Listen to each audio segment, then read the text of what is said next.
thoughts, opinions, and general overall shade thrown on High at 9 News are those of the individual speakers and not those of High at 9 News, its audience, or its advertisers. The statements made do not constitute medical, legal, or financial advice, and for advice tailored to your specific situation, please consult with a licensed professional.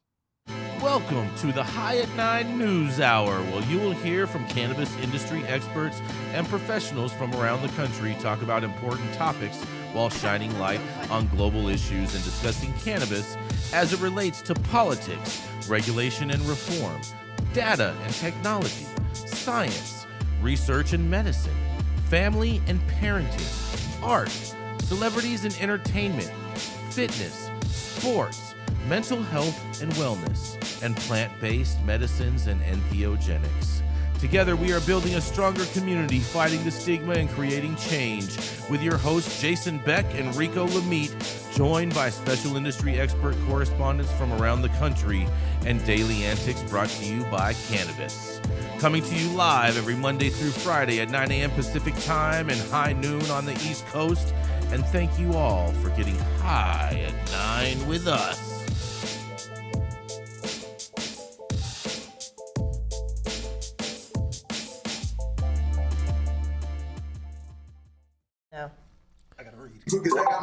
Good morning, you guys. That's right. It is Friday, June 21st, and today is, that's right, Jenny and Rico, today is National Wagyu Day.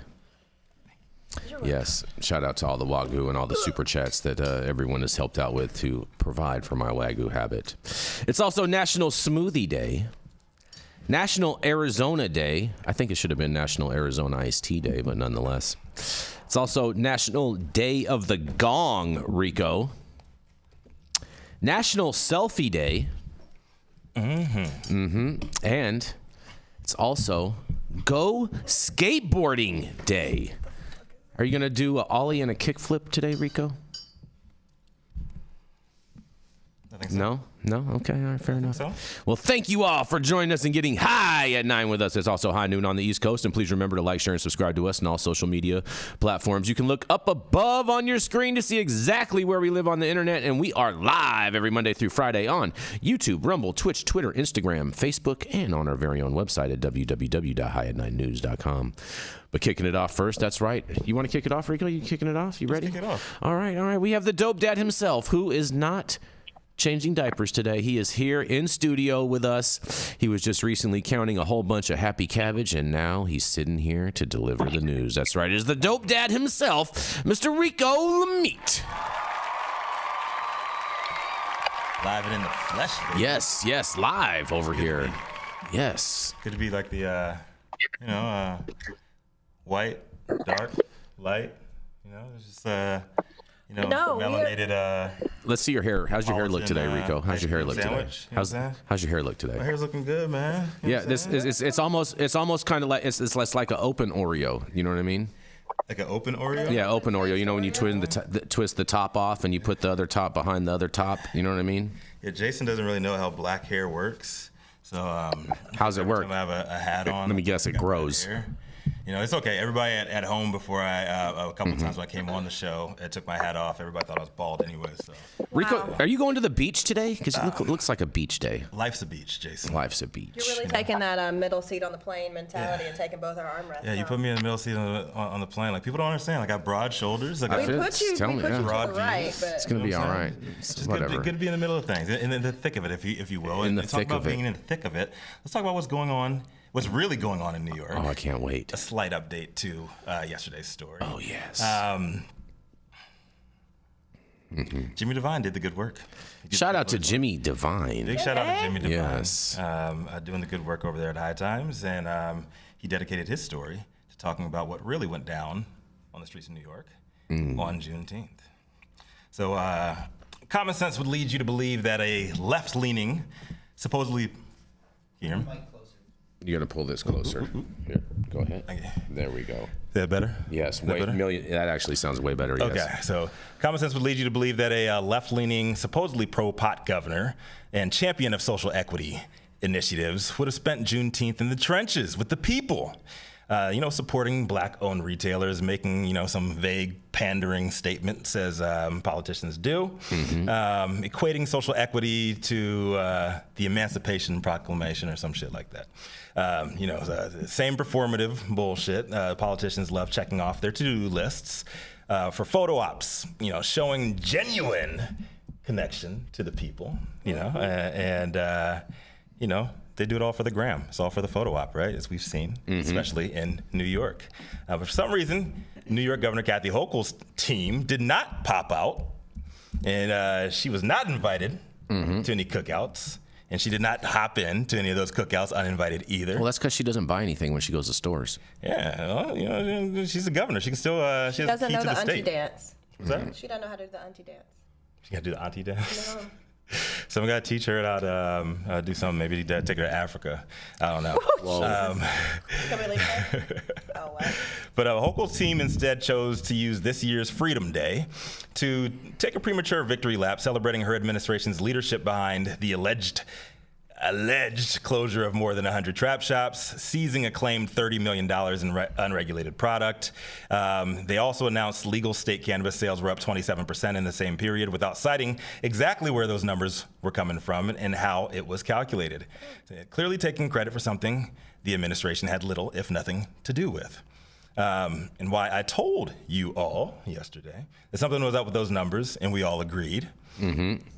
Those were funny numbers. I do got to give show love to Jimmy Devine, who took the High Times this morning to let us know why #hoodwinked by Hochul was trending heavily in New York cannabis circles on Wednesday. Devine reported that advocates held a rally on Tuesday, Juneteenth Eve, if you will, following last week's revelations by the city's Rosalind Adams, showing the plan to finance New York's cannabis industry move forward despite the major concerns of numerous people involved in the process of implementing the state's recreational cannabis program. The rally included elected officials, social justice advocates, and people impacted personally by New York's longtime war on cannabis. They hope to protect the progressive aspects of New York's legalization law, preventing corporate control and increasing the weight of community voices moving forward. Same bullshit we've heard everywhere. It just doesn't happen. Chief among those advocates' concerns across 500 emails obtained by the city got access to was the fact that the deal was trash. It sucked. Devine said that the things that immediately raised eyebrows included steep costs and unreasonable repayment timelines, the same concerns previously raised by with Hochul as her office pushed to make her previous promises on funding the cannabis program a reality. Here's what was said. The social equity component of the MRTA is absolutely essential for our cannabis in Brooklyn and Queens. This is what Senator Julia Salazar said. MRTA implementation is a chance to address the harm that too many New Yorkers have experienced due to many years of criminalization.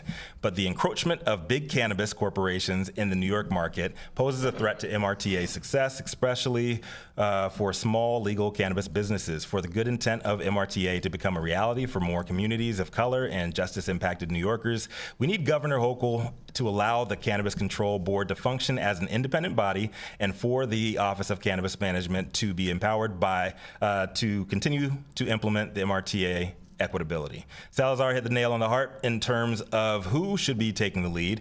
The concerns for New York's Office of Cannabis Management about the funding deal were ignored.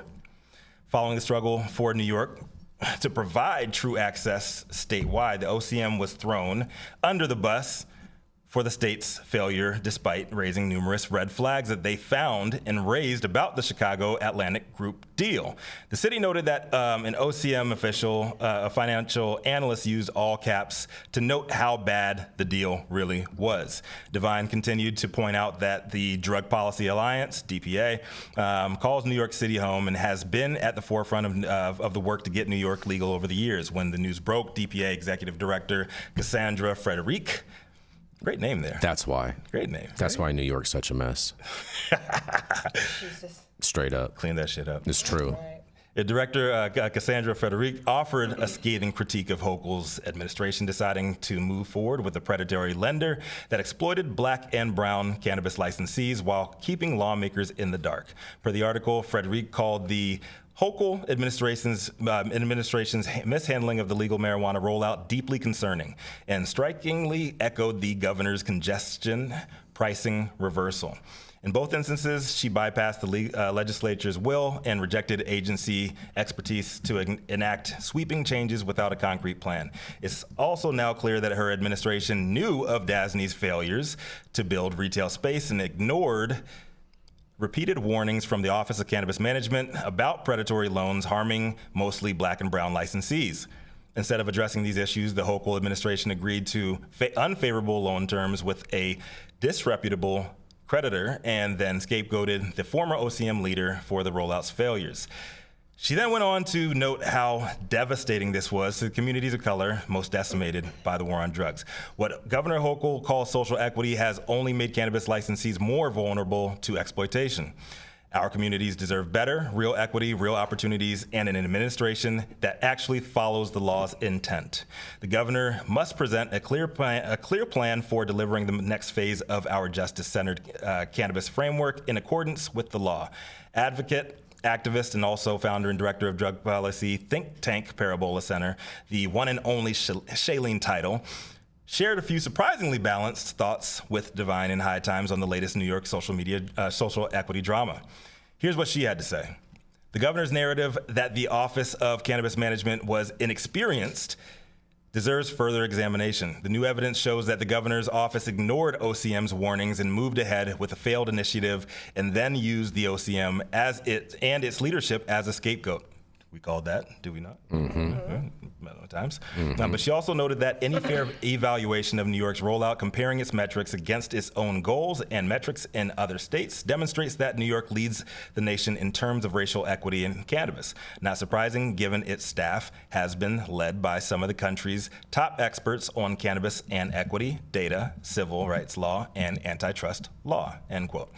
Devine closed out the article by highlighting that ahead of the rally outside Hochul's office, DPA noted other positives from New York's rollout being overshadowed in the controversy of the moment, including things like 95% of New York's cannabis retail market is small businesses and has nearly tripled the number of black-owned retail dispensaries nationwide in just 15 months. So kudos to New York on those numbers. I'd love to believe that, going off of our track yesterday about loving to believe, I would love to believe that Governor Hochul's heart is in the right place on cannabis, as well as with the communities of color who supported her before and throughout her tenure as governor. They just gaslight her. I remember when she was reelected. But She wasn't elected. She was appointed. I'm about to show some unity here. Let me cook. Okay, all right. And at the end of the day, she is a politician, Democrat or Republican. She's a Democrat. It's a given that politicians lie, they skew numbers, and they pander to communities that they have no interest in doing anything else but boosting their own polling numbers. That's what Democrats do. On the other hand, for all we know, she could have been in Inglewood at the Forum on Wednesday night. But you know what? She's not like us. I saw her fucking come in this fucking studio. She fucking taking my fucking... Was that where you were going with it? Oh, man, Juneteenth is over. There ain't no unity no more. There ain't no more No more unity. unity in the community. man. I mean, No. listen, I don't know how... No, she is not like us. God damn it, edit that fucking out. Yes. Wop.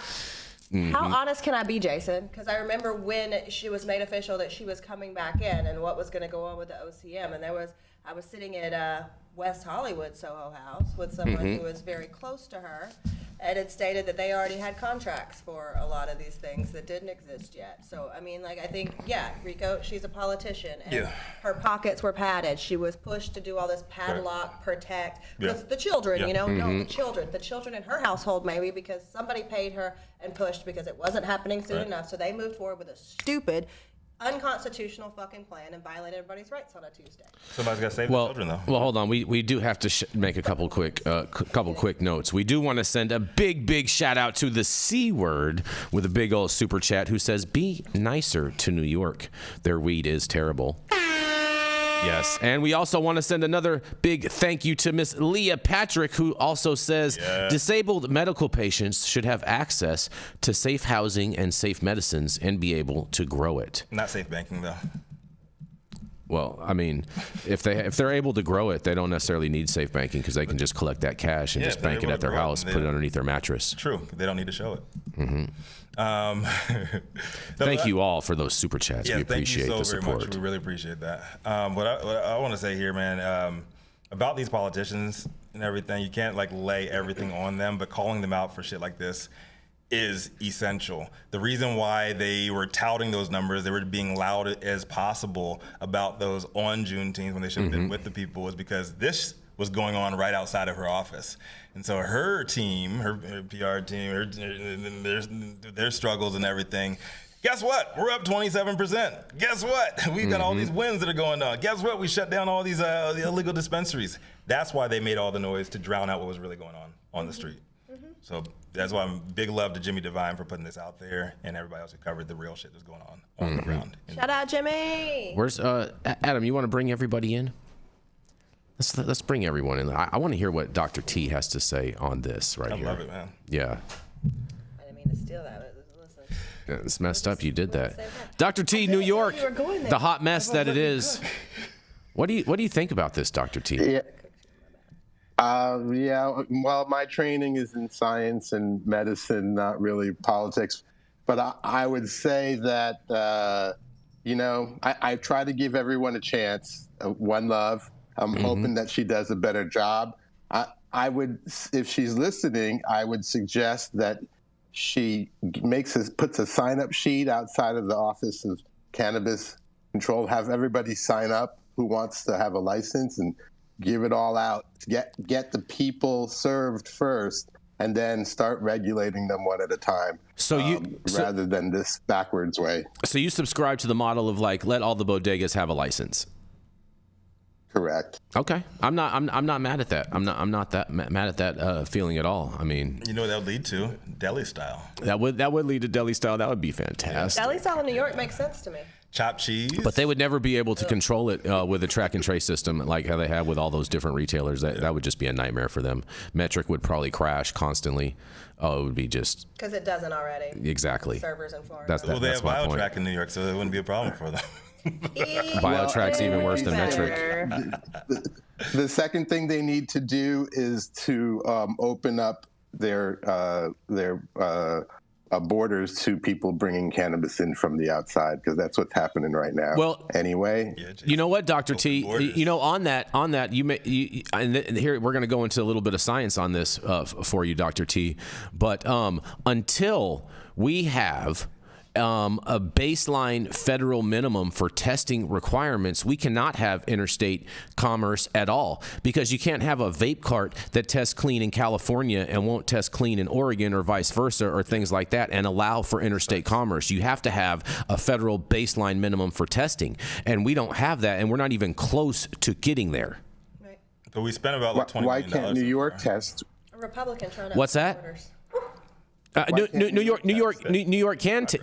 York could test, Dr. T, but as far as for how all of these systems work, product before it goes to a retail has to be tested and all of that. And you can't just say, oh, we're gonna have this California product, we're gonna ship it to New York untested and let a lab in New York test it. That system's not gonna work. Well, I mean, you can ship it to New York, test it, and then have a lab in New York test it again. But yeah, the states don't all test for the same things, though, Dr. T. That's why I'm saying we have to have some type of a federal baseline minimum as far as testing requirements, and then states can add on other things that they think that they should add on for those different products. But until we have a federal baseline minimum, you're never going to have interstate trade. You should take all the legal states that are testing and see who's has the best and most accurate results, Yeah, you should go with that testing method. Make it the standard. I've got That's a what's federal been happening. baseline minimum. That takes about 2 seconds to get. Yeah, I'll give them one. Oh, you'll give them one? You want a federal baseline? Yeah. Yeah, I we got need a one. federal baseline minimum, Dr. T. That's a super No important problem. thing that needs No to happen. problem. Yeah, we need Dr. Not Jean, difficult. Dr. Jean Talleyrand. All right. The national. We've been looking at these flowers. flowers and Go ahead, Dr. T. we've been looking at these flowers in California for a long time. I mean, we've got a lot of information on them. It's not going to change. You know, we've been doing it for quite a while here, 20 plus years. Lots of data. Agreed. Well, we need lab standards in states first, right? Because, I mean, depending on what method you're using for testing, even potency, you're going to get even testing potency, you're going to get vastly different results, whether you're using a mass spec or a different piece of equipment.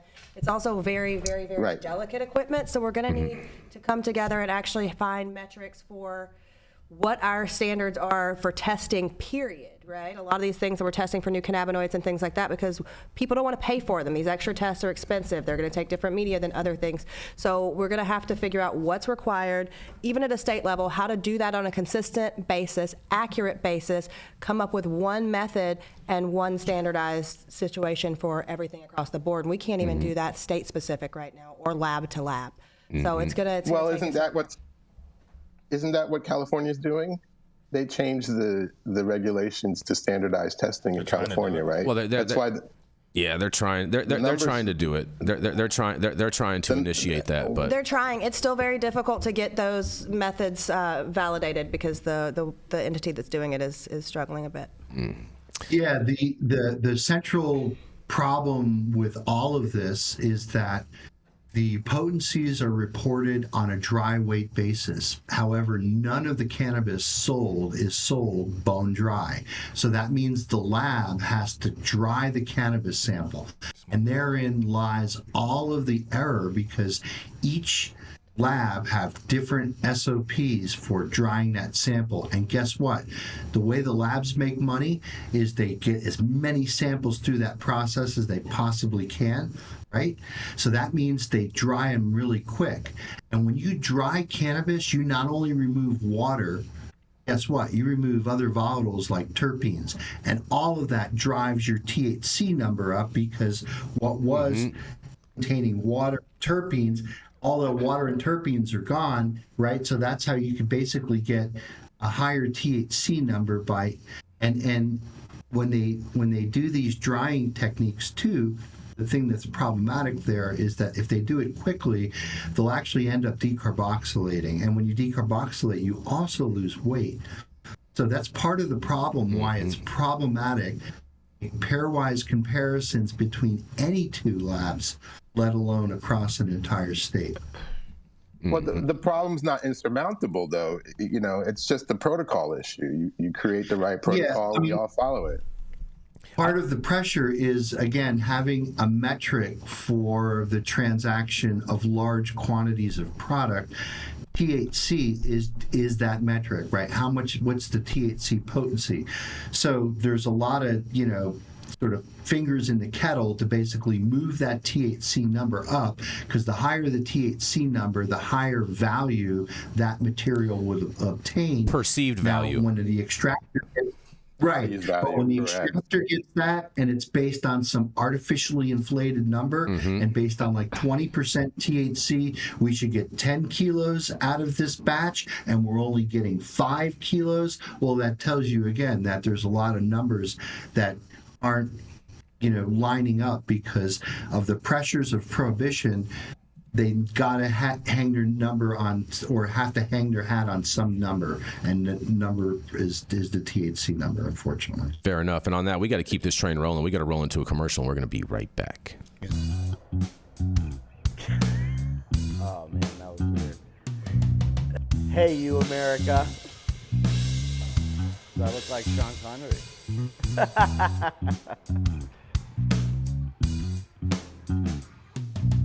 Good morning, America. Saman Razani coming to you live from sunny Los Angeles, California with the one and only highest host, Mr. Jason Beck, smoking on the best weed in the world. Did you know that we have an audio-only version of our podcast?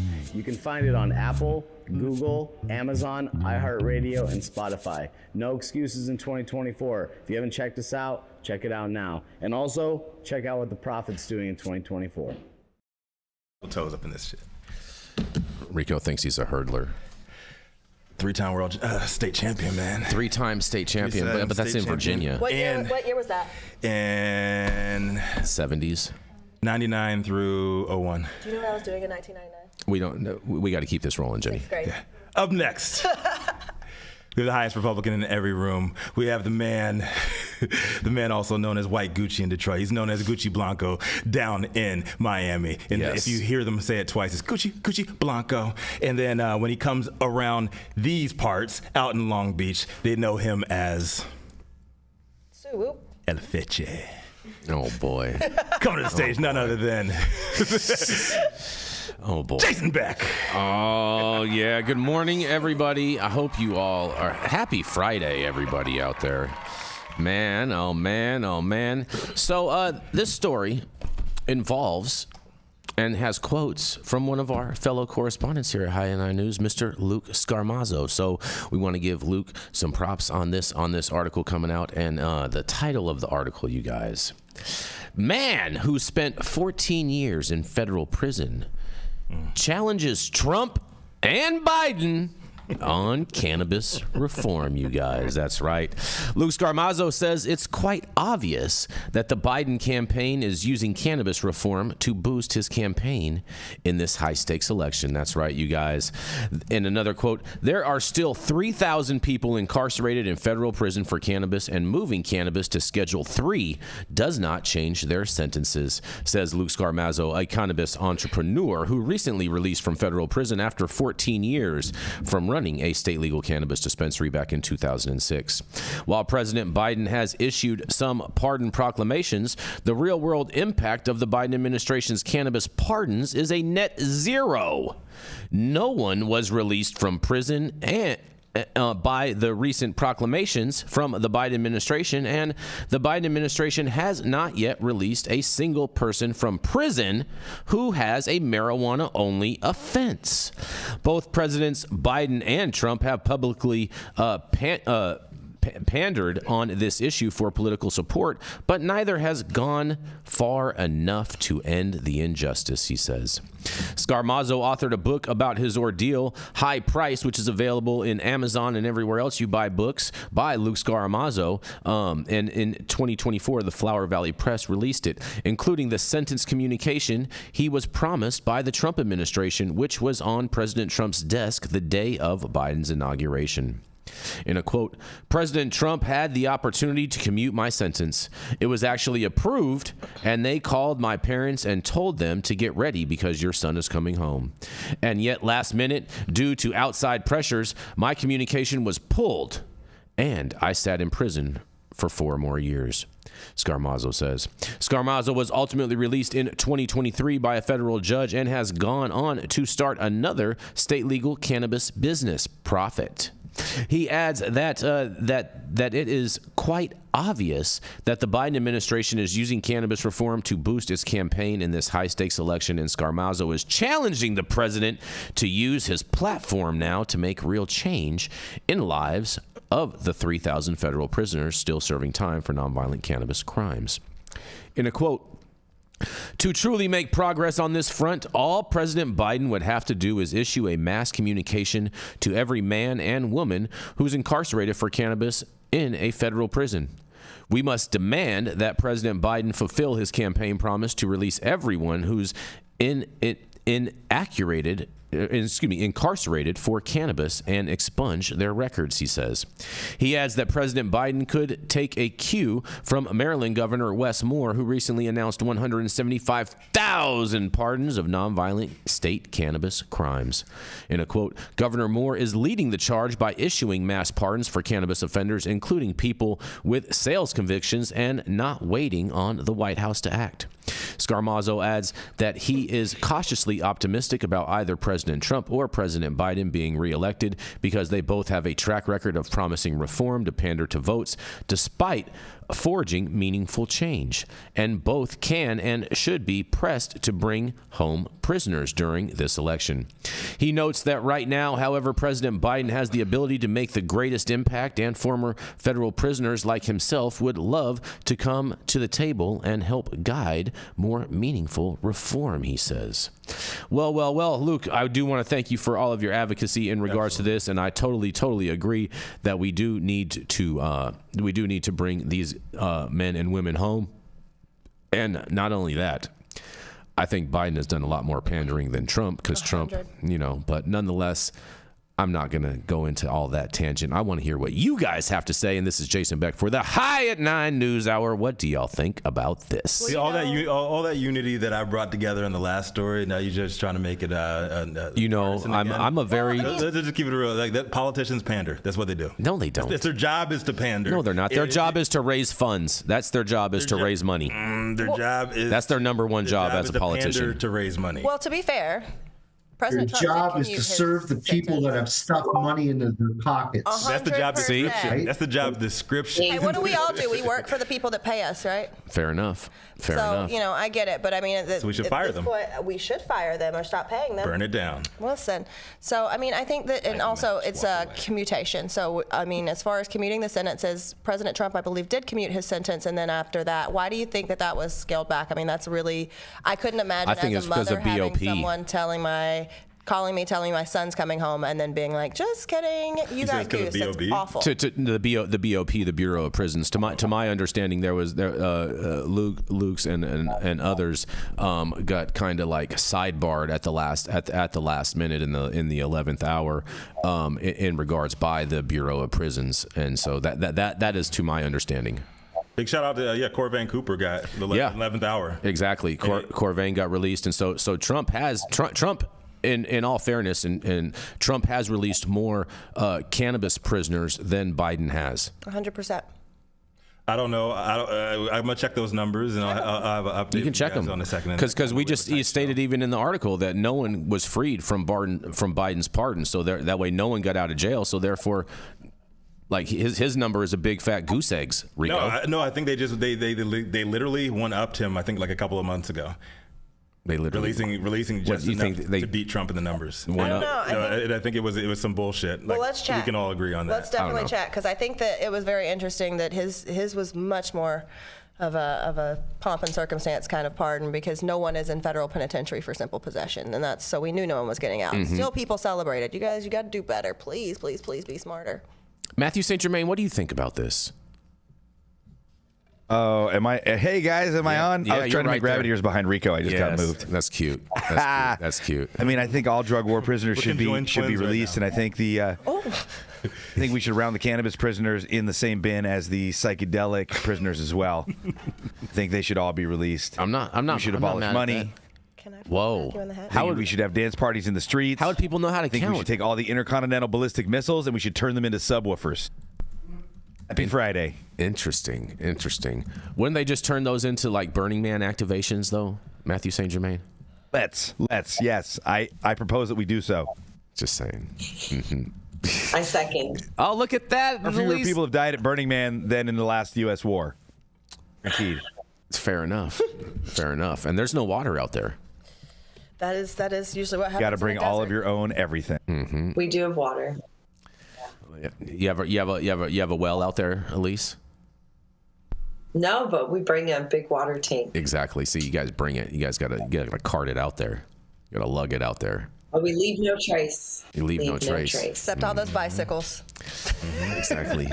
Except for when people get stuck in the mud, huh, Mathieu St. Germain?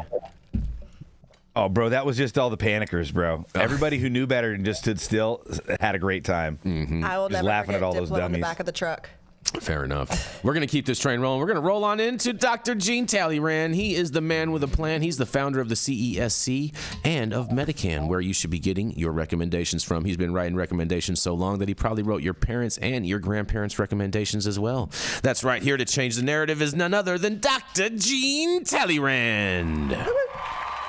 Cannabis czar, U.S. cannabis czar. Yes. I think he should be the the Surgeon General. Head of the NIH. Yeah, Dr. T for Surgeon General. Can you hear me now? Yeah, there we go. We got you now, Dr. T. Cannabis czar. I like that one. Yes. So happy Friday, everyone. My headline today comes from Marijuana Moment by Ben Andlin. Let's see. Older patients using medical cannabis experience considerable improvement in health and well-being, study finds. A new study on the impacts of medical cannabis on older adults finds that cannabis-based products may provide multiple therapeutic benefits, including health and well-being, sleep, and mood. The study collected data from T21, a large observational study of patients in the UK seeking treatments with medical cannabis. The authors observed sizable reduction in pain, severity, and pain interference among older patients. The research, published in Drugs and Aging, is meant to address the general paucity of high-quality research around cannabis in older adults. Patients older than 65 are commonly excluded from clinical trials at a time when they are increasingly turning to medical cannabis for relief. There is evidence that older individuals may be the fastest growing in the use of medical cannabis. Coupled with their frequent exclusion from controlled trials, the authors indicate a growing need for real-world evidence to assess the effectiveness and safety of cannabis for older individuals. The prescribing of cannabis-based medical products has been legal in the UK since 2018, although there's been a lack of access from the National Health Service. Also, cannabis-based products are commonly prescribed via the private sector, while national guidelines recommend only 2 natural cannabis products and 1 synthetic cannabinoid. There are currently over 200 unlicensed cannabis products available for prescription in the UK. So it sounds like the trap is alive as well in London as it is in New York. Results of this study showed consistent improvements in 4 well-being measures between entry and 3-month follow-up. There were notable differences between the younger and older groups of patients. For example, a large proportion of the older patients were female, more reported chronic pain as a primary condition, and more were likely to be taking multiple prescribed drugs. They were less likely, however, to have used cannabis before and less likely to have reported using it daily. Patients over 65 were also more likely to receive CBD-dominant oil and less likely to receive THC-dominant flower. While the extent of improvement in quality of life and mood was less for older individuals than for those aged under 65, it was still substantial, and together with improvements in general health and sleep, suggests that older age individuals may derive multiple health benefits from cannabis-based medical products. The article also points to a recent U.S. NIH $8.4 million grant for psychedelic-assisted therapy to treat chronic pain in older adults. The research applicants can include classic psychedelics like psilocybin, DMT, LSD, and MDMA in the study, but cannot include cannabis or ketamine because they are not considered psychedelics. So the UK continues to study cannabis while the US places regulatory hurdles to the study of cannabis. Why do you think that is? Also, the elderly are the fastest growing cannabis using demographic in the US. Are dispensaries catering to the elderly? Will grandma ever be able to shop at a dispensary? This is Dr. Jean Talleyrand with High at 9 News. This is great news. Dr. T, you keep on bringing us great news each week, man. Shout out to the seniors out there, man. Jesus. For real. This is once again, the Rastas were right when they said herb is the healing of the nations. Yeah. The healing of the nations. Exactly. When are we going to start following the data in this country? Yeah, why are we going to start following the Rastas in this country? The original data, right? The original data, yes. I'm not mad at that. You know what I'm saying? Exactly. Exactly. The elders. Mm-hmm. What do you think about this, Mathieu St. Germain? I mean, you've been on this earth for a long time. Like I said, bro, the Rastas were right. Herb is the healing of the nations. Mm-hmm. So you're just lines up. We all know this is true. You know, cannabis and the psychedelic plants have been healing the human population for tens, if not hundreds of thousands of years.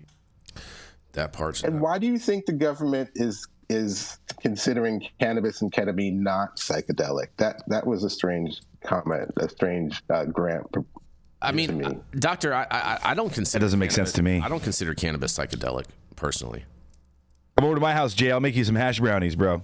It could be that they're not acting on the 5-HT receptor and yeah, but 5-HT. There's Right, debate as to the psychedelic effect. DMT is I believe the NMDA receptor, right? Yes. Well, isn't cannabis technically an entheogen and not a psychedelic? Cannabis is whatever you want it to be. I thought nothing you don't. I thought only mushrooms were entheogens. Or are all entheogens psychedelic, or how does that category That's the work? way I see it.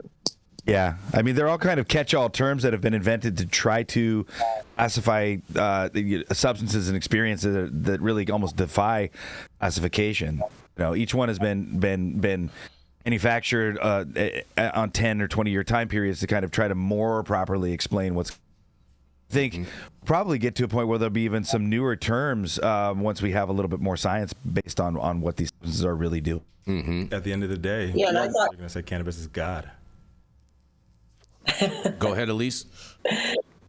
I was going to say I thought ketamine was also considered a dissociative, but then some try to loop it in as a psychedelic. So is psychedelic the parent category or the subcategory? Ketamine was first a dissociative anesthetic. The reason, check this out, the reason they came up with ketamine, like when you got, ketamine was debuted on humans in the Vietnam War, and the reason was you get your legs blown off by a landmine, and they give you morphine to deal with the pain so they can transport you. Well, the first thing the morphine does is it lowers your blood pressure, it lowers your heartbeat, and actually puts you at risk of dying. So at first for the U.S. Army, ketamine was a boon because you could hit somebody with a syringe full of ketamine, go completely unconscious so they stop screaming and wriggling around, and you can transport them. Nothing happens to their blood pressure or their vitals. The reason the U.S. Army stopped and they made it Schedule 1 and made it only for veterinarians, is because these folks would come to in the hospital and be like, yo, dude, I went to another planet and I saw these aliens and they told us that like war was the dumbest thing ever, or I saw God. And the moment the U.S. Army got wind of all these people having these transcendental experiences with deities and or aliens that were telling them war was no bad, they were like, dude, we got to make this stuff illegal. It really started out as an anesthetic and then moved into a psychedelic space. Go ahead. Well, what you were going to say, Dr. Mark, please. Dr. Mark, you're on mute. I was just going to say, it might depend on the dose. Mm-hmm. So a lot of medicines, could have a certain effect at a lower dose, and then at a higher dose, it could be acting on different receptors, or you're just getting a lot more into the brain, and you're getting incorporation presynaptically, and there could be all different kinds of things that affect the experience that you have. But I would say that in general, a psychedelic experience has to be delivered by something that's hitting the 5-HT receptor, which are the things that psilocybin and LSD and those kinds of compounds, the Shulgin library of phenethylamines and tryptamines. But, can someone have a psychedelic experience on cannabis alone? I think they can. I think it has a lot to do with brain chemistry.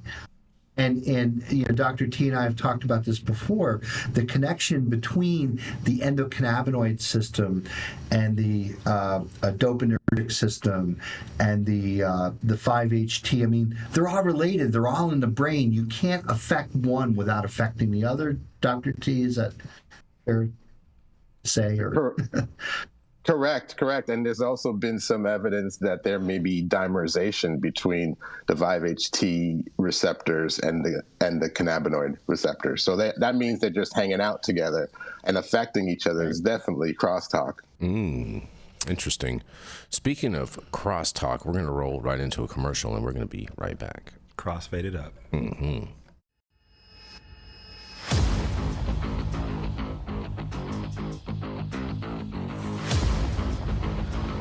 Get ready for the 2X Monster Truck Live Tour, coming to San Bernardino Nos Orange Event Show Speedway on June 22nd, and in Northern California at Watsonville at the Ocean Speedway on June 29th. Make sure you head over to www.number2extremeracingseries.com for all of the tickets for this family fun event.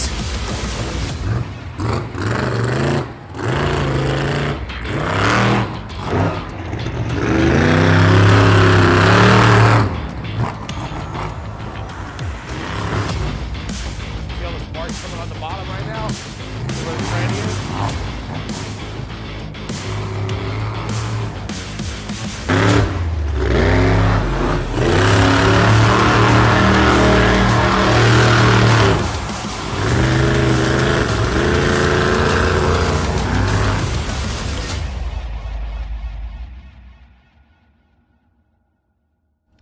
I'm sorry, can't control before the wind was blowing, Rico. Sunday. What did you hit that smelled like blueberries? Oh, you got a whole That's right. Yeah. Oh, sick. Oh, yes. Stop whatever you're doing. That's right. Make sure that you hit that like button. Make sure you subscribe to the channel if you have not subscribed already. And all of the articles that we cover on today's show, you can read directly on our website at www.high9news. And thank you all so much. Last night, we hit 675,000 views on the channel. And so thank you all for watching and tuning in and helping us grow. The Control Tower from Highly Educated has perfected the dab. Utilizing the concept of thin film evaporation, you can waste none of it and taste all of it.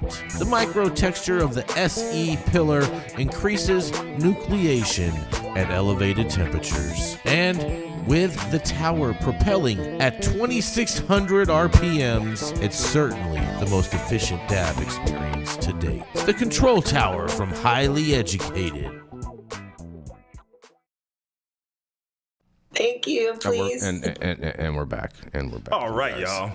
Make sure everybody at home, take a second, get your notepads out, get your blue books ready, because the professor is in the building. It's coming straight out of New England. It is the man, the anti-booth crusader himself, the peddler of truth, organic chemistry and plant oil extraction expert, here to break us off with a little Sunday lesson. Dr. Mark in the dark, Scialdone.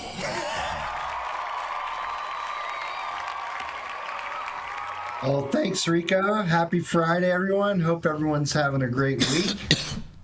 It's summer solstice, or was that yesterday? That was yesterday. Right? Yep. Every day. Okay. So summer's here and the time is right?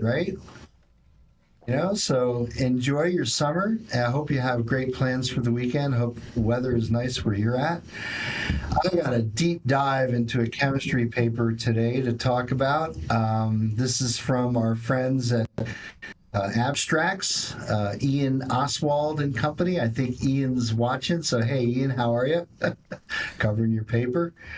So the title of the paper was published this week in ACS Omega, which is their rapid, quick-fire, important stuff to get out into the world, and it's entitled "Non-Terpenoid Chemical Diversity of Cannabis Phenotypes Predicts Differentiated Aroma Characteristics," and this is more of their follow-up work from the previously published work, where they're looking at these volatile sulfur components and indoles and other anthranilic esters and things like that are not terpenes, right? And so I think this is an extremely important contribution. And Ian, I get jealous when I see a paper that's got 11 authors on it. I wish I had 10 scientists to collaborate with, although I noticed that one of the authors here is none other than Brad Melshanker himself from 710. So who would have ever guessed that? Yeah, who would have ever guessed that Melshanker would have made it into a scientific publication as a contributing author? But shout out to the friend Brad. Yes. Okay, so the abstract reads, The abstract reads, well, I think the reason why Brad was included is because, and Brad and Ian are both from 710 that are on the author line here, is that they looked at 5 different phenotypes of one particular strain, Strawberry 36, which I think might be a proprietary strain to 710. I'm not sure. Jason, you might know that. Have you heard of the Strawberry 36 strain? I'm not familiar with that. But, you know, they were basically looking at phenohunting. And when you're doing phenohunting, you're going through your grow, and you're mostly looking for physical characteristics within the plant, you know, different shape of leaf or different clustering of the buds or just different physical manifestations in the plant itself. But that type of phenohunting only goes so far. These guys are now doing in-depth chemical analysis to look at the chemical makeup of what's, in this case, what they did is they looked at 5 different phenotypes of that Starburst 36 strain. And they looked at ice water hash samples. So I would take it that, you know, I mean, those guys over at 710 have things dialed in. So I'm sure this is high quality, full melt material without any fats, waxes, or lipids. I'm sure it's just heads. So they looked at 5 different samples of 5 different phenotypes and got very, very different results in looking at this in-depth chemical analysis. But what was really interesting is that the terpene profiles between the 5 different phenotypes were remarkably conserved. So there's not too much difference in the terpene profiles, but certainly a big, profound difference in the aroma of the herb itself. So let me read the abstract. The recent increase in legality of cannabis sativa L has led to interest in developing new varieties with unique aromatic or effect-driven traits. Selectively breeding plants for the genetic stability and consistency of their secondary metabolite profile. So the cannabinoids and the terpenes, those are what we call secondary metabolites. So in order to stabilize that profile, one application is what's called phenotyping, where you basically go and identify a certain phenotype within a particular strain you're looking at. While this horticultural process used extensively in the cannabis industry, few studies exist examining the chemical data that may differentiate phenotypes aromatically. To gain insight into the diversity of the secondary metabolite profiles between progeny, we analyzed 5 different ice water hash rosin samples. So they were rosin too. That's very interesting. It wasn't just ice water hash. They actually then took the ice water hash and pressed it into rosin. So certainly there could be some change of the secondary metabolite profile in that process itself.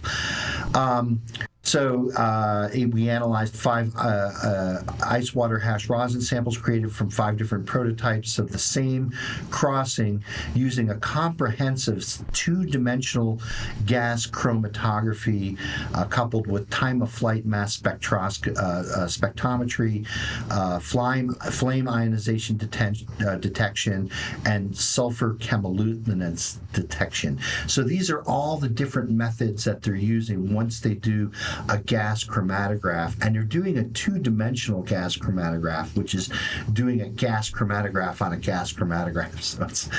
So it's really getting an efficient separation. And using this sulfur chemiluminescence detection, they can detect things at very, very small amounts. So these results were then correlated with results from a human sensory panel. So they had a human sensory panel evaluate these 5 different types of water hash, and they found aroma differences between certain phenotypes that are driven by key mono or key non-terpenoid compounds. So it wasn't the terpenes that made these things different. It was these other compounds, including the newly reported 3-mercaptohexylhexanoate. Well, let's see. I tried to draw a picture of this on the board, but here, I drew a picture here. Maybe, can we see that? See, okay, that's the compound.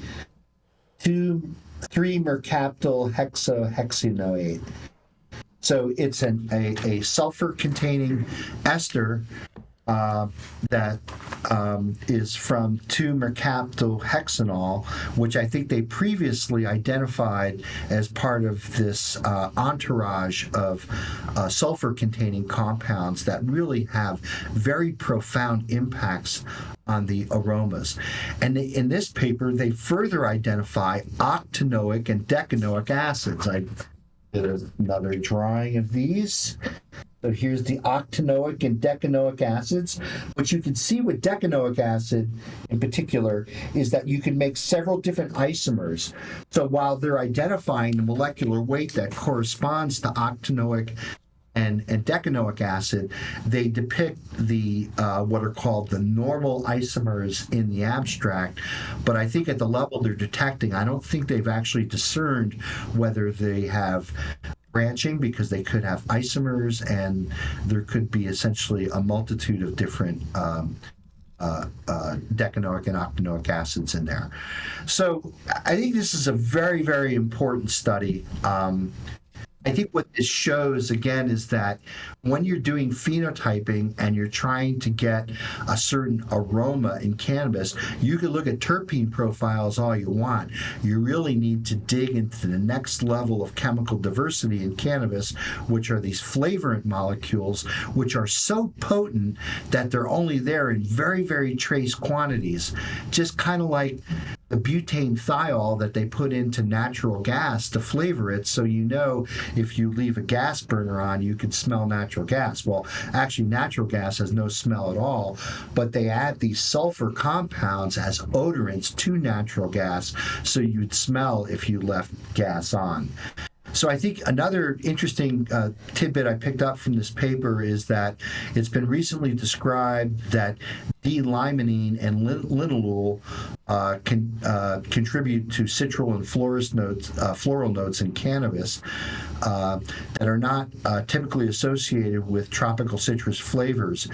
And what was very interesting here is that what was not expected is that D-limonene has been the predominant terpene in varieties such as GMO, right, which is a very dank, very gassy, garlicky kind of strain.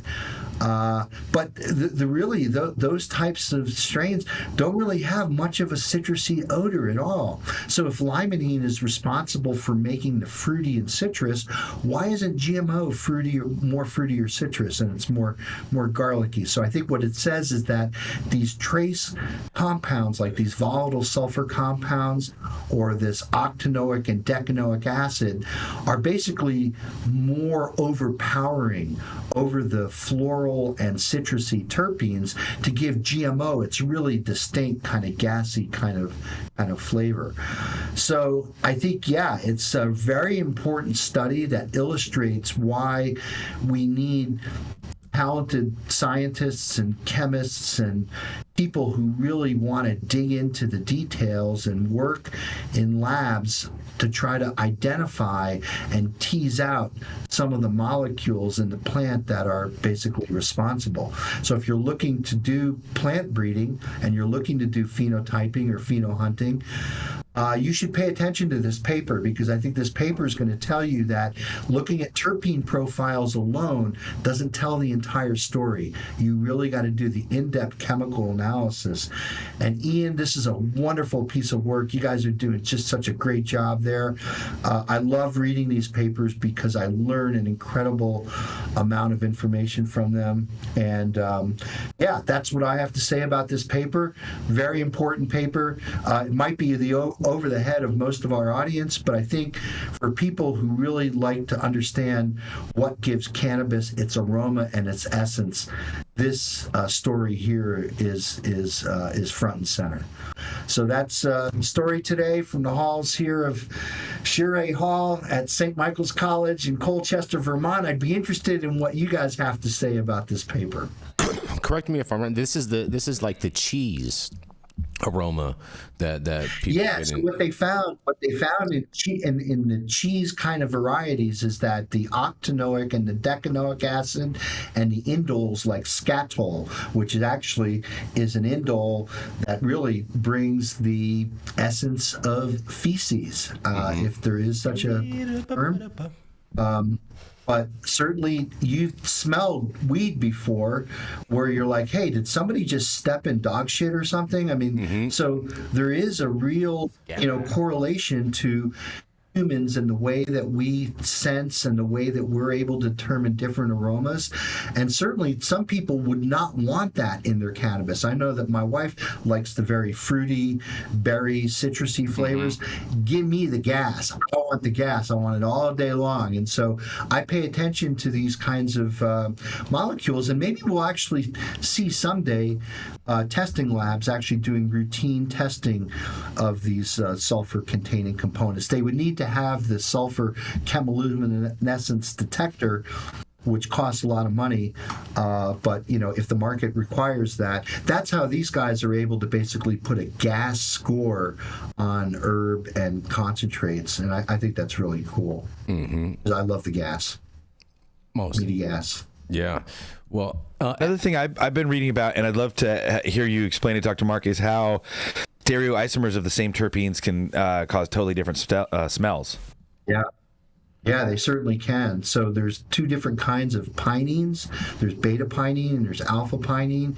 With limonene, there's D-limonene and there's L-limonene.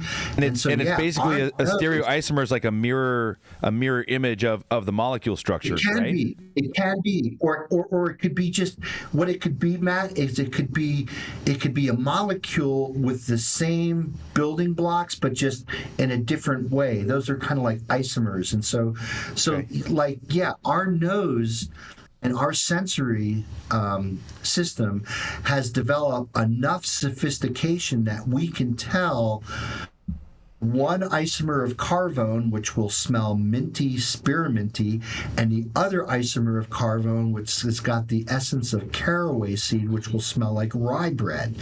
So rye bread does not smell like spearmint. So again, our nose is significantly developed the ability over the time course of evolution to basically distinguish between different fragrances like that. And it could just be a stereoisomer like that, or it could be a completely different molecule.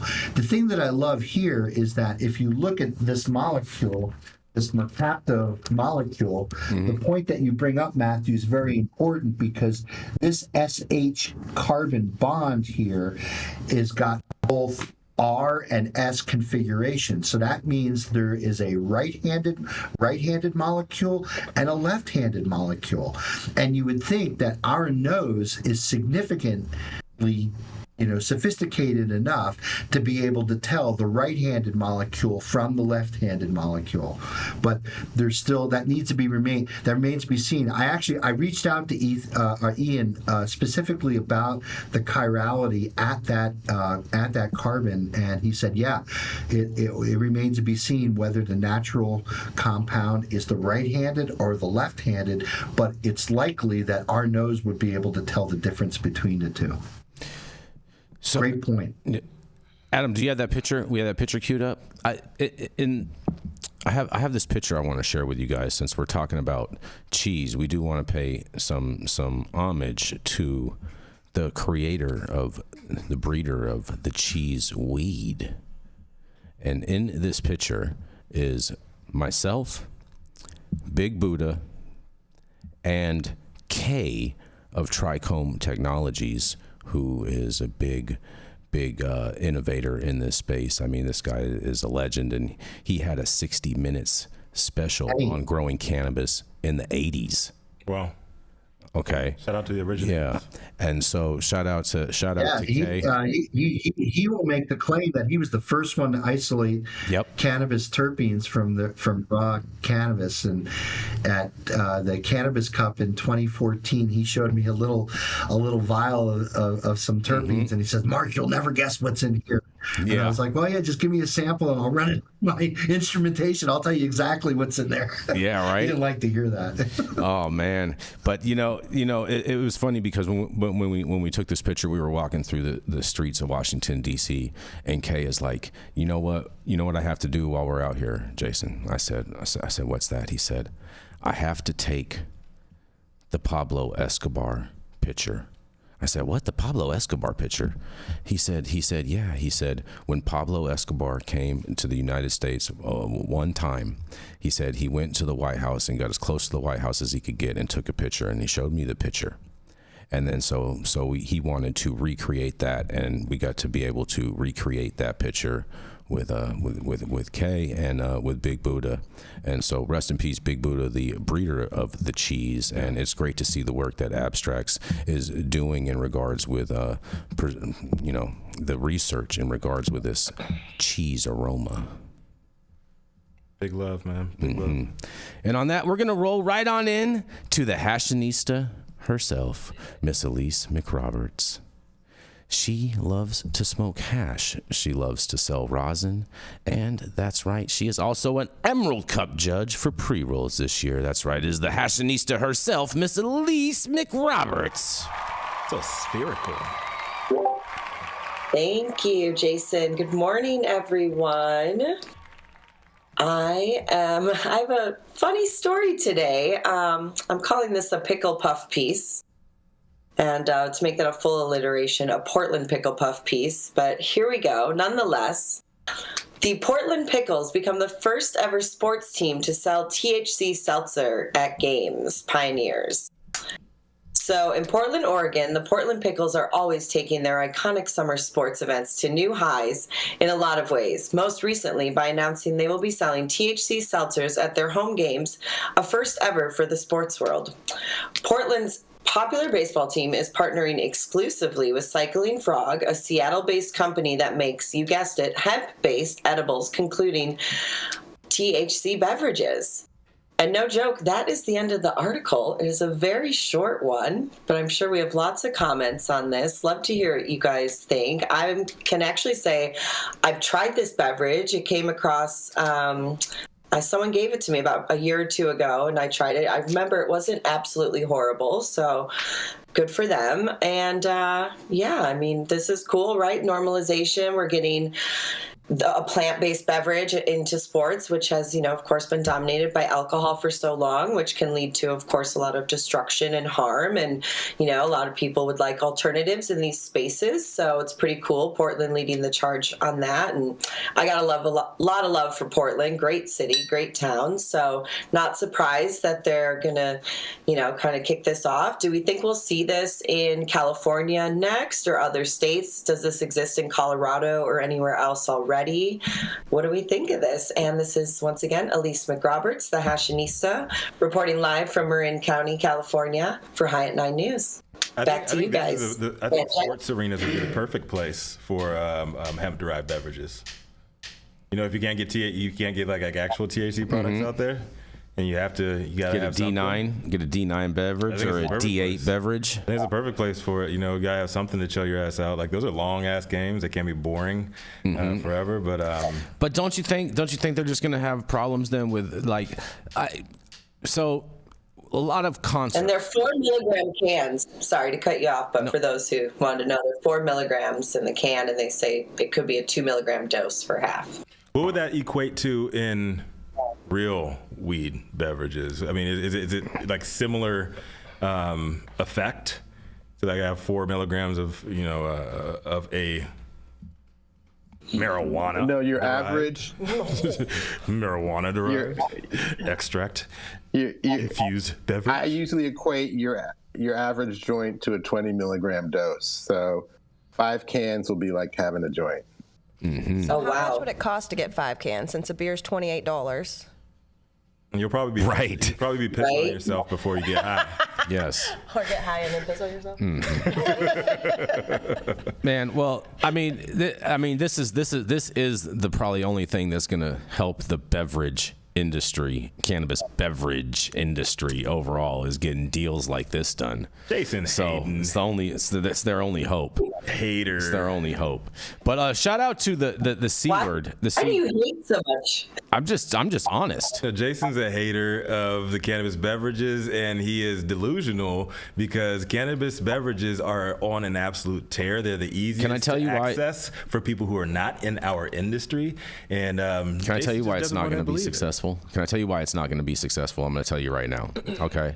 And did I answer? All right. Here we go. Here. This is non-consensual advice. Those are two different types. Here's what it is. All right. Do you know why performers, rappers, or whatnot hate doing cannabis events? Why? Because everybody is low energy in the crowd, and they want to be feeling that energy from the crowd. And that's why alcohol is so prevalent at these places, because everybody is turned up and rowdy. But people don't get turned up and rowdy off of weed. They just chill back and chill. I would like to counter that argument with what happened this week with Kendrick Lamar here at the Forum in Inglewood. He proved that hip-hop is not a monolith. So there are plenty of rappers. There was definitely alcohol being sold there. Crowd and that smoke on stage, and everybody knows you got a drunken, rowdy crowd, and they don't have their favorite artists up there. You have fights in the audience, Jason. All I'm telling you is that all these people. No. Jason's clearly never been to a Grateful Dead or Fish show, because people are smoking hella weed and they're still hella high energy. So I am sorry. One band is not the outlier of all concerts, well, Elise. Well, a bit more than weed, too. I mean, let's just be fair. There's a lot of hippie flip. And just replace. I'll give you that. Replace weed with ecstasy and acid, and then you're good to go. I think Jason's comments would hold a lot more weight if he talked about comedians, because a lot of comedians complain about stoner crowds. It's a very, very different experience. They do too. But I've heard actual rappers, actual like A-list rappers, complain about this to me. Really? Yes. Maybe they're getting the wrong kind of flower. Yeah. No. Yeah. Listen, despite his name, Smokey Vanilla is not an A-list rapper. He's a massage therapist. Yeah, you guys are funny. You guys are so funny. Cute. We do want to read these super chats real quick. We do want to say thank you again to the C word, who says, "Yo, non-terpenoid aroma fans, make some noise." Mm-hmm. Woo. We got some noise, Adam, over there. There we go. And the C word again. That's right, man. You've been a super chatter today, C word. Make sure you check out his band, the C word. This is Criminal pulled an acid fart in Vegas. I know you would appreciate that, Elise and Dr. Mark. And Ingrid Faye, who is going to probably go live today in her High at 9 News bathing suit, says tiny hemp house on the prairie is in full build mode. And so shout out to all those hemp creators out there. Much appreciate to them working to help the planet. I love it. Mm-hmm. All right, and here to close us out today is an immortal cannabis wizard who actually created the selfie with Judas in exchange for a diamond-encrusted clothing. True story. Here to break us off with a few truth bombs and a whole lot of education. It's my man, the fellow dope dad himself, Mathieu St. Germain. Thanks, Brother Rico. Thanks, everybody, and happy Friday. I've got a great study being launched by UC Berkeley. Amid mounting efforts to legalize psychedelic drugs, UC Berkeley researchers use neuroimaging to observe how psilocybin alters the brain. University's first human study involving a Schedule I substance. While previous research is predominantly focused on the drug's influence on clinical symptoms or human behavior, this study aims to uncover how the brain constructs reality under the influence of psilocybin, a psychoactive compound in mad mushrooms. Healthy participants will ingest psilocybin and then perform simple perceptual tasks. Activity in the part of the brain that processes visual information is recorded using functional MRI. We have this incredible opportunity to characterize the psychedelic experience in real time. While it's happening using modern neuroimaging methods. Michael Silver, director of the UC Berkeley Center for the Science of Psychedelics, study's lead investigator, said in a recent press release, understanding the actions of psychedelics at a neuroscientific level will generate insights into how they're working as medicines, will hopefully help us develop more effective treatments for mental disorders. A growing body of research suggests psilocybin, when administered in controlled conditions with supportive therapy, a promising treatment for psychiatric disorders such as addiction and anxiety. Still, several recent attempts to reintroduce banned drugs into medical practice have hit roadblocks. Earlier this year, SB 1012, bill championed by Senator Scott Wiener, gotta love that name, legalized psychedelic-assisted therapy, failed to advance to a full Senate vote. Senate analysis indicated unknown significant ongoing costs, likely ranging in the low millions of dollars, a daunting prospect given our state's current projected $56 billion budget deficit. Last year, Governor Gavin Newsom vetoed a bill to decriminalize the possession and personal use of hallucinogenic drugs, adding the need for more rigorous guidelines to ensure safe use and the need to shore up that $56 billion budget by continuing the drug war. Similarly, this spring, federal health advisors decisively rejected MDMA-aided therapy for post-traumatic stress disorder in a 10-1 vote, citing flawed study data, questionable research practices, and significant drug risks. Despite these setbacks, advocates remain undeterred, pushing for more targeted initiatives. To be clear, I'm not calling for the widespread legalization of psychedelic drugs. Well, I am, but they're not. Rather, I'm championing a targeted medical treatment aimed specifically at aiding veterans and first responders in the recovery, Jones said in a statement. Psychedelics have always seemed like an interesting, extreme case of how the brain can create really fantastical and amazing visual representation, said Sean Noah, a UC Berkeley postdoctoral researcher. I think there's a lot of unexplored potential in using psychedelics as tools to understand how the brain constructs our visual representation of the world, how the brain is related to consciousness in general. As researchers in the UC Berkeley study enroll volunteers, and begin screening participants, they hope their efforts will solidify the scientific credibility of psilocybin. Recent policy setbacks indicate legislators are not convinced by current evidence. Further clinical trials can help pave the way for more informed policy decisions as advocates continue to push for legalization. Now, the first thing I'd say is, of course, we know that all these politicians are not leaders, followers. It makes sense that they are scared to change the current status quo. I'm really buoyed by this research. I think it's amazing that we're putting more science to this. I'm really excited that UC Berkeley has an entire department dedicated to psychedelics. And most of all, I'm interested to hear what my fellow correspondents and hosts have to add to this. This is Mathieu St. Germain, immortal cannabis and psychedelic wizard for the High at 9 News on a Friday. Yeah, shout out to Berkeley. Right? Man, psychedelics, Matthew. You guys are getting all. Where do we sign up? Yeah. Ooh, that's what I'm saying. Right? There's not a form to fill out? I'm sure it is. If you go to, there's I think it's clinicaltrials.gov. You can usually find information about signing up for clinical trials. You can also go to the UC Berkeley website. And if you Google it in general, there are a ton of clinical trials going on nationwide and that are seeking volunteers. One of the most interesting ones is in England at Oxford or Cambridge. They are giving folks intravenous DMT in order to keep them in the DMT experience for a half an hour to an hour. So in order that these folks may navigate the DMT realms and bring back and see if there is evidence that both these realms that are visited and these entities that are contacted have some sort of stability from person to person, and maybe not just completely subjective. There may be some sort of objective reality that we are contacting with these drugs. Yeah, you need some GPS. You need GPS to properly navigate them realms. You know what I'm talking about? I just DMT imagine what realms. that'd be like, and that's I'm shooketh. I almost want to fly out to the UK and try this. Could Bro, you imagine me the too. aliens talking to Jason? Yeah, like that's like Hop across the pond, if you will. yeah, Well, happy- literally hopping across the pond.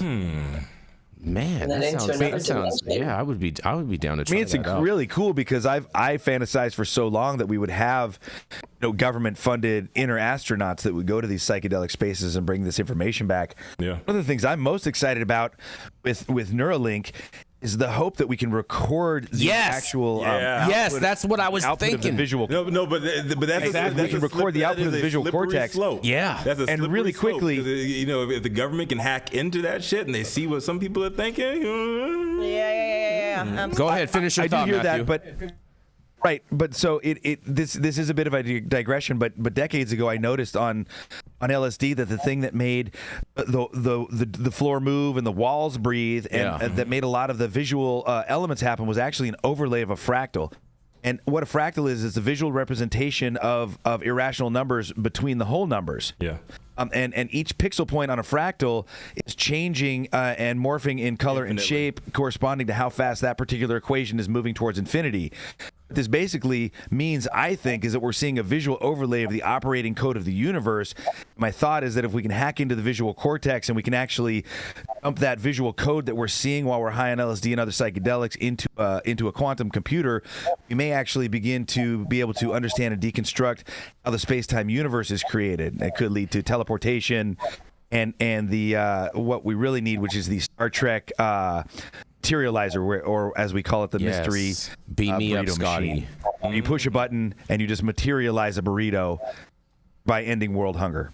Replicator. Is that how you were jumping all over The this replicator. morning? Thanks, Rico. Is that how you got to California, Mathieu St. Germain? Maybe. Oh, Mathieu St. Germain's like in Back to the Future right now. His superior time technology. travel machine. He's trying to get it fixed. You're stuck? Yeah. Shit. I see what's happening. I'm literally just trying to forward human progress in making a burrito machine. We can all just push a button, have our own custom burrito instantly materialize for it. Again, thus ending world hunger. I like sushi burritos. Doctors, Burritos are fire. you have any thoughts on this? Have you ever worked on a particle processor, Dr. Mark? They call me the large. Me or Dr. Mark? Both you guys, either or. No, I haven't worked on a particle processor. I usually look at EEG when I look at brain activity. I'm not a big fan of functional MRI, but it's sort of the new tool on the block, so everybody's using it. Yeah, you get a lot of you can get a lot of good insurance money off of that. Yeah, I just feel like if you could record the trips that you have and be able to watch them later, I feel like that's when people will really get the benefit of psychedelics, because I feel like a lot of the time, like you think about these things and you totally forget about them, and they're just a thought that never pops back in again. Well, I don't know if you've ever had a whole body MRI, but you actually have to go into this tunnel thing. Yeah, and I've it's had quite that happen. Claustrophobic. Yeah, And it is. I think the last thing that I want to have when I'm tripping is be in a claustrophobic situation. Yeah. I like to be out in wide. Well, maybe you just think you were going down the wormhole, Dr. Mark. Sandworm. Well, I think that there's opportunity to do new developing, nanotechnology or nanobots that can basically do some type of internal MRI as opposed to having to go into some, tube-like structure that is going to make you feel extremely claustrophobic. Mm-hmm. Yeah. Can I have a blankie, a little burrito blankie too? Because that might make it a little more comfortable. If we're able to do that, Jason, then I think we'd have an actual dictionary definition of nightmare fuel. I think we would have also too, like a baseline minimum of what defines tripping balls. Yeah. How many balls are you tripping? Yeah, exactly. You quantify the number of balls. Any thoughts on tripping balls, Elise? We did a lot of that last weekend at Denko. Spheres, right? Nice. Tripping spheres, not tripping balls. So, it's a spherical miracle. Sphere and loathing. Oh, so I like that sphere and loathing. That's catchy. That's catchy right there. Yeah. That's pretty good. Yeah. And I did hit my Puffco in the sphere. So take that, acid farts. I a video of it. Moist acid fart. I think you can get away with it as long as you don't post it on Instagram. Exactly. Yeah. I posted it, but I didn't tag them. And I wore sunglasses for the facial recognition. Oh, they let boy. acid farts back in. They freed acid farts. They did. They did. They freed. They took them off. They freed the fart. The no entry list. Which goes to freed the fart. Wow. All right. So does that mean it gets stinkier in the sphere faster? It depends on whose nose you're following. I'm pretty sure during Dead and Co. the sphere smells lovely. It's pretty airy in there. Is there a lot of people smoking weed in there? airy. Is there a lot of people smoking weed in the sphere? Or not many? Not a lot, actually. Not not happening either. But yeah, it's very airy. It's actually pretty cold. I got fully searched walking in, and she looked right at my Puffco Peak, and she just says, there's no smoking in there, right? And I said, yep. And then just like proceeded to bring it in. And then I only busted it out like at set break and another time. But no, security was hassling me the first night more for dancing in the aisle than I saw anyone get hassled for cannabis. So, but other than that, no, it's freaking amazing. Really great. Highly recommend. No combustion in a Puffco, right? There's nothing combusting. There is no smoking, right? You nailed it. That's what I was thinking. I said, technically, I'm not smoking. I'm vaporizing. I'm vaping. How are they going to It's just not a pen. Elise? They can't hate on you. Thank you. The Hashanista smoking hash in the sphere. Look at that. At the dad, I mean, that's my tribe. I got to do what I got to do. And on that note, Rico, are you ready to get out of here? See what I did there? Yeah. That's pretty, very spherical of you. Very, very spherical. Thank you all for joining us for yet another episode of High 9 News. You can always catch us weekdays at 9 a.m. Pacific or high noon on the East Coast. Big shout out to our super fans showing love, getting their comments posted live on the big screen. Who we have today, Jason? Oh, man, we got the C word, and that is right. Oh, Ingrid. Yes, Ingrid. Yes, thank you all so much. Didn't Leah Patrick have one? I think Leah did too. I think Leah did too. Yes. Regarding patient rights. Yep. Big ups. Yeah, big ups to everybody. Big ups. Thank you all for the super chats. It's Wagyu Day, so I'm going to be able to go get some Wagyu. I'm going to watch you select it Anna's. and select your own meat cuts. That's right. Very thinly sliced. Thinly sliced for Wagyu Day, yes. We're going to turn up on Friday. Oh, yeah. And definitely let's acknowledge Cash's 16th birthday would have been today. So our cancer 100%. kids and our cannabis kids have pushed this movement forward a lot, and I think we need to hold space for that. And if you guys don't know who he is, please do your research. Big love. Yeah, big love to the ones we lost. And big love to the rest of the live audience and online supporters catching us across all media platforms, tuning in each day to the headlines of chaos, also known as the developing cannabis industry. Or New York. And to our vetted correspondent team tuning in from all over, giving us much needed variety of perspective and your respected opinions to the table as well. Our production team, Cloud Media Partners, and all the sponsors keeping our lights on and our AV struggles to a minimum. And I got my man in the building today. His hair is not feathered, but his attitude is not weathered. Oh boy. Adam Teehee. Yes. And as always, Cannabis is the reason why we show up to read these stories every single day. Thank you, too. It has been Friday, June 21st, 2024. The show's over. You've all now been blessed with the top industry headlines. Hope it's enough for you to put in your pipe and smoke at least until Monday. My name is Rico Lamitte, the dopest dad on the street for High at 9 News, America's #1 daily news show. For cannabis. No, fuck that. Not just cannabis. Number one daily news show. There we go. I'm being a Republican right now. There we go. What the fuck I want. That's right. Yeah, don't check the numbers. No apologies. So today we're going to give this one right back out to Dr. Mark, bringing the science today. What you got for us, Dr. Mark? The professor. Well, I said it before. I'll say it again. Summer's here. The time is right for dancing in the streets. Get out and do some dancing this weekend. Move those legs, move those hips, go back and forth, and do it with a joint in your mouth, and you'll feel a lot better. Is that Huey Lewis in the news? Or if you're Elise Mc Roberts, you can just be dancing in the hallways of the Spear. Supremes? Mm-hmm. In the aisles. Yeah, in the Dancing aisles. in the aisles. Look at Dr. Mark shaking a leg. Get it. Yes. He's got the Trump dance down. The street doesn't Can we get a happy pride? Yeah. Happy pride is- There we go. Let's run it, Adam.